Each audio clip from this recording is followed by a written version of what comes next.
ఈ ఏడాది ప్రారంభంలో కోర్టు స్టేట్ వర్సెస్ నోబడి అనేది సైలెంట్ గా తెలుగు థియేటర్లో విడుదలైంది. చిన్న బడ్జెట్ తో ప్రియదర్శి జూనియర్ లాయర్ గా నటించిన ఈ చిత్రం ఒక కఠినమైన పాక్సో కేసు చుట్టూ తిరుగుతుంది. మంచి మాటతో ఈ సినిమా పెద్ద సక్సెస్ అయ్యి ఇటీవల కాలంలో అత్యంత లాభదాయకమైన సినిమాలలో ఒకటిగా నిలిచింది. థియేటర్లో మాత్రమే కాదు, ఓటీటీలో కూడా మంచి ఆదరణ దక్కింది. ముఖ్యంగా డబ్బింగ్ వెర్షన్లు, నాన్ తెలుగు ప్రేక్షకులు కూడా ఆకట్టుకున్నాయి. రిపోర్ట్స్ ప్రకారం ఈ సినిమా ప్రపంచవ్యాప్తంగా దాదాపు 60 కోట్లు వసూలు చేసింది. నాని నిర్మాణ సంస్థ వాల్ పోస్టర్ సినిమాస్ ఈ సినిమాను నిర్మించగా నాని దీన్ని తమ అత్యంత లాభదాయక ప్రాజెక్ట్ గా పేర్కొన్నారు. ఇప్పుడు తమిళ ఇండస్ట్రీ కూడా ఈ సినిమా వైపు అడుగు వేసింది. సీనియర్ నటుడు, దర్శకుడు దియాగరాజన్ తమిళ రీమేక్ హక్కులను సొంతం చేసుకున్నారు. ప్రస్తుతం ప్రీ ప్రొడక్షన్ దశలో ఉన్న ఈ చిత్రంలో ప్రశాంత్ ప్రియదర్శి పాత్రలో నటించనున్నారు. దియాగరాజన్ ఈ చిత్రాన్ని ప్రొడ్యూసర్ 5 స్టార్ కతిరేషన్ తో కలిసి దర్శకత్వం వహిస్తారు. కతిరేషన్ కుమారుడు కృతిక్ మరియు నటి దేవయాని కూతురు ఇనియా హీరోయిన్ గా నటించే అవకాశం ఉంది. అలాగే దియాగరాజన్ గారు స్వయంగా తెలుగులో సాయి కుమార్ చేసిన పాత్ర చేయవచ్చని,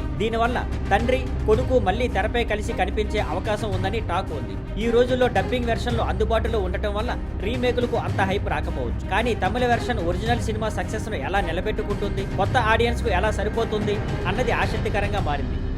thank you for watching. Please like, share and subscribe.